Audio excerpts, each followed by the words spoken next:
Good evening. Today I would like to talk to you about relationships, relationship issues, and the reasons that they can fail. I read an article by Kevin J. Harris that stated out of 100 couples, only 15 will make it past 3 months. Out of those 15, only 8 will make it to 6 months. And out of those 8, only 4 will make it past a year. He went on to explain that only 2 out of those 4 will end up married, and at least one of those couples will end up in divorce. So I chose to do some research and found out a couple of the issues, or a few of the issues, to the reasons why couples no longer stay or there's no longevity. One of the first reasons was communication. For whatever reason, people are having a hard time communicating with the person that they are with or in a relationship with. You have to learn how to communicate and talk to each other. Not talk at each other, not talk about each other, but talk to each other.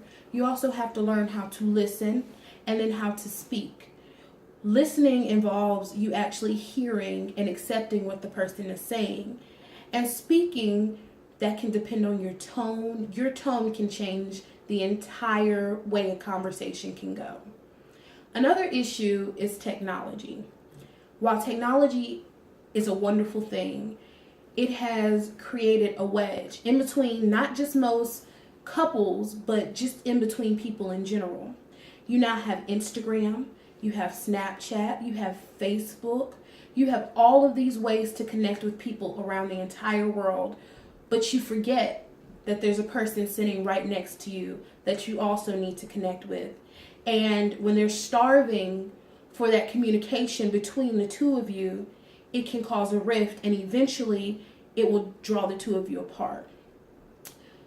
One of the last issues, and my most favorite, is the one where we seem to hold the relationships of today to the standards of yesterday. The relationships that our parents and our grandparents had, you can't use those as a way to judge or gauge your relationship. You have to understand that when our grandparents and our parents were in relationships, a lot of the times they were all that each other had. The woman was expected to stay at home and take care of the kids and cook and clean, and the man was expected to go out and work. He was the breadwinner. In today's society, women are just as capable as men. We can go out, we can get degrees, we can bring in checks, we can, contribute financially to the household. And a lot of couples need to take that into consideration when they're trying to balance out who's in charge or, who should lead who.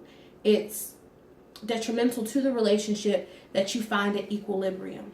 So in conclusion, I would just like to say a lot of the issues that cause relationships to end or to split are usually communication, technology, and holding our generation's relationships to the same standard as our parents and our grandparents' relationships.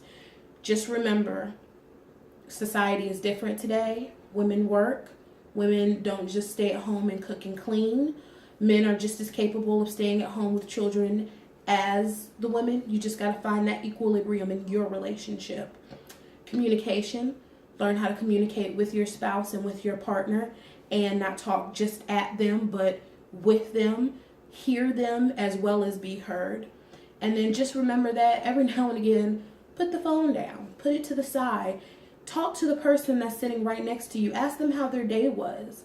And I can almost guarantee that you'll see a difference. All right, have a great day.